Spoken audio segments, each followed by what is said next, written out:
कि मलमूत्र जयार्थमयी लद्वाहार सुखावह। अब कुछ बातें ऐसी हैं, पता नहीं ये सुन के आप मेरे ऊपर गुस्सा ना करें, और मैं तो श्लोक बोल के कह रहा हूँ, कोई मेरी बात काट दे। इसमें लिखा है मलमूत्र जयार्थमयी लद्वाहार सुखावह। ज़्यादा अन्न खा के नहीं आओगे, ज़्यादा पानी पी के नहीं आओगे, तो बीच में बाथरूम के लिए नहीं जाओगे। बाथरूम जाएंगे तो क्या होगा? कहा कथा के पुण्य की कटौती होगी, इसमें लिखा है। लेकिन आप जाना, मैं आपको रोकूंगा नहीं, वो तो लिखा है, वो मुझे बोलना जरूरी है। इसमें लिखा है जो नियम वक्ता के लिए, श्रोता के लिए भी है। मलमूत्र आयार्थम, बीच में मलमूत्र के लिए जाना ना पड़े, उसके लिए हविष्यानेन कर्तव्यो एक बार कथार्थिना। सूर्य अस्त होने से पहले या सूर्य के अस्त के बाद भी एक बार भोजन ले लिया जावे। दिन में फिर क्या करें? घृतम पान पया पानम। मैं तो एक एक श्वास में 50-50 श्लोक बोलूंगा, आप सुनिए तो सही। और भागवत का आनंद संस्कृत के बिना नहीं है। जैसे अरहर की दाल में तड़का, उसी प्रकार से भागवत जी में श्लोक है। इतने प्यारे हैं श्लोक, शायद केसर वाला दूध भी चखने में उतना आनंद ना आता होगा जितना कि भागवत जी के श्लोकों को सुनने में आनंद आता है, समाधि लगती है। भगवान व्यास ने बड़ी कृपा करी है, इतने मधुर मधुर श्लोक हैं श्रीमद् भागवत जी में, जो कि साक्षात भगवान श्री कृष्ण का विग्रह है। क्या लिखा है? बीच में बाथरूम ना जाना पड़े, आलस्य ना आवे, प्रमाद ना आवे, तो उसके लिए क्या करें? कहा घृत पानम पया पानम, कहा दूध पिए, घी पिए। घी की इतनी बड़ी महिमा है, 20 ग्राम घी 20 ग्राम मिश्री गरम करके यदि किसी शराबी को दे दी जाए तो 30 दिन में उसका नशा, हर प्रकार का नशा छूट जाएगा। घी की इतनी बड़ी महिमा। गरुड़ पुराण में लिखा है कि दूध और घी लिए बिना, गौ गभ्य लिए बिना 20 दिन यदि किसी ने गौ गभ्य न लिया हो और उस व्यक्ति की मृत्यु हो जावे, तो यमराज के दूत उस स्त्री पुरुष के मुख में मलमूत्र विसर्जित करते हैं। इसलिए गौगव्य की इतनी बड़ी महिमा। आलस नहीं होता, प्रमाद नहीं होता, हर प्रकार का नशा छूट जाता है गौ माता के दूध में, गौ माता के घी में। इतनी बड़ी महिमा। भजनानंदियों को तो ये चाहिए, घृत पानम पया पानम कृत्वा वै सुनया सुखम। कहा कि घी पी लें, दूध पी लें। नारद जी ने कहा कि ना हो किसी को दूध दही, फिर क्या करें? आपने तो कह दिया दूध दही, लेकिन ना मिले फिर? तो कहा फलाहारेण वा श्राव्य एक भुक्तेन वा पुनः। फिर कहा फल का आहार ले लें, फल ले लें। फल भी ऐसे लें जिसमें गरिष्ठता ना हो।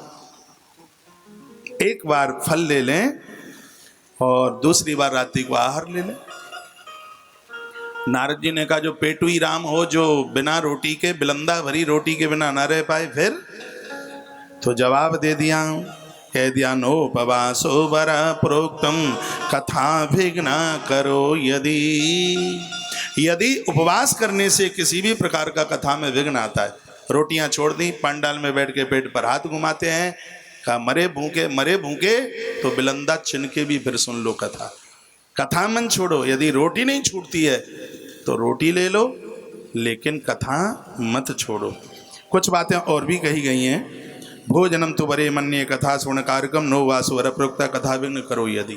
कथा में विघ्न आता है, दिक्कत आती है, चक्कर आते हैं, परेशानी आती है, तो भोजन लेकर के कथा सुन। लेकिन परीक्षित के लिए तो एक ही बार भोजन के लिए कहा है, वक्ता के लिए भी एक ही बार भोजन के लिए कहा है। मैंने अपने 26 वर्ष की कथा में, आज तक की कथा में, आज तक की बात कर रहा हूँ, कभी भी अन्न खा करके व्यासपीठ पर बैठा नहीं, कभी रोटी नहीं खाई, कभी अन्न खाया ही नहीं। वक्ता के जिन नियमों का वर्णन किया गया, विशेष रूप से उसका पालन किया। विष्णु दीक्षा विहीना नाम, बहुत ध्यान से सुनो, गुरु दीक्षा के बिना, गुरु मंत्र के बिना ये कथा का अधिकार नहीं है। विष्णु दीक्षा विहीना नाम ना अधिकारम कथा श्रवे। जिनको कोई गुरु नहीं है, ना तो वक्ता कथा कहने का अधिकारी है, ना श्रोता कथा सुनने का अधिकारी है। जीवन में गुरु की महिमा है। मंत्र तो चाहे जहाँ किताबों में मिल जाते हैं, लेकिन मंत्र वह प्रभावी होता है जो गुरुदेव की बोली से स्फुरित हुआ हो।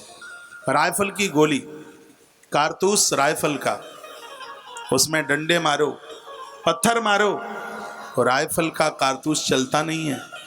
और उस गोली को आप बंदूक की नली में रख दोगे, नीचे से हॉर्स दबा दोगे तो ही वो अपना काम करता है। जैसे कारतूस के लिए नली में गोली, उसी प्रकार से इस मंत्र के प्रभाव के लिए गुरुदेव की बोली, ये गुरुदेव के मुख से स्फुरित होता है, तभी अपने आप में सिद्ध होता है, अपने आप में प्रभावित होता है। गुरु तो हर व्यक्ति का, हर स्त्री पुरुष का होना ही चाहिए। वर्ण है विष्णु दीक्षा विहीनानां ना अधिकारम कथा श्रवे। वराह पुराण में कथा आती है, सुन लो। वराह पुराण में कथा आती है कि देवर्षि नारद जी भगवान के यहाँ क्षीर सागर में आए। परमात्मा ने आरती उतारी, बैठने को जगह दी। लक्ष्मी मैया को कहा कि देवी भोजन बनाओ। नारद जी आए, नारद जी ने भोजन किया, बहुत आनंद के साथ प्रसाद लिया और भोजन लेकर के वो चलने लगे तो भगवान नारायण बोले, लक्ष्मी ऐसा करना, जिस जगह पर नारद जी बैठे हैं ये इस जगह को गैया के गोबर से लीपना। नारद जी अभी थोड़ी ही दूर निकले थे, नारद जी के कान थोड़े बजते ज़्यादा हैं, वो हाल ही सुन लेते हैं। नारद जी लौट करके आ गए। नारद जी ने कहा, भगवान ये बताओ मैं इतना पवित्र हूँ कि जहाँ मैं बैठा हूँ उस जगह की शुद्धि गाय के गोबर से लीप के होगी, तो आपने मेरी आरती क्यों उतारी? आपने मेरी पूजा क्यों करी? यदि मैं अपवित्र था तो पूजा क्यों? यदि अपवित्र नहीं हो तो गैया के गोबर से लीप कर जगह की शुद्धि क्यों? तो भगवान बोले, सुनो तुम ब्रह्मा जी के पुत्र हैं, आदर करना मान करना तो जरूरी होता है, और अतिथि आवे तो आरती तो उतारी ही जाती है। लेकिन हे देवर्षि नारद जी, जगह को मैंने गाय के गोबर से लीपने के लिए इसलिए कहा क्योंकि तुम्हारा कोई गुरु नहीं है, तुम निगुड़े हो, और निगुड़े का पाम जिस जगह पर पड़ता है वो स्थान अपवित्र हो जाता है। नारद जी की आंख में आंसू आ गए और कहा, प्रभु मैं किसको गुरु बनाऊं? तो कह दिया कि प्रातः भोर में जो भी तुम्हें दिखाई दे जाए और वह तुम्हारे गुरु के योग्य होंगे। स्वयं परमात्मा ही एक मल्लाह के रूप में चल करके आ गए और सुबह ही सुबह नौका वह डाल रहे थे। देवर्षि नारद जी गंगा के घाट सोए और उन्हीं के जाकर के चरण पकड़ लिए। लोग तो कहते हैं कि नारद जी ने मल्लाह को अपना गुरु बना लिया, नहीं।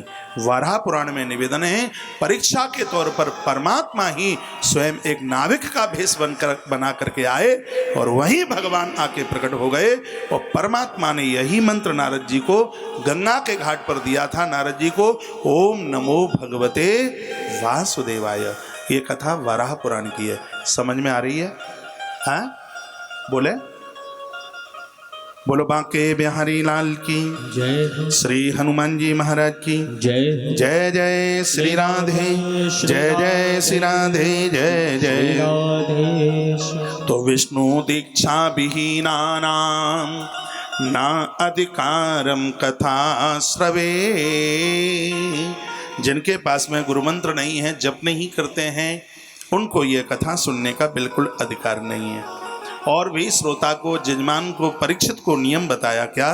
ब्रह्मचर्य मदहा सुप्त पत्रावल्याम च भोजनम।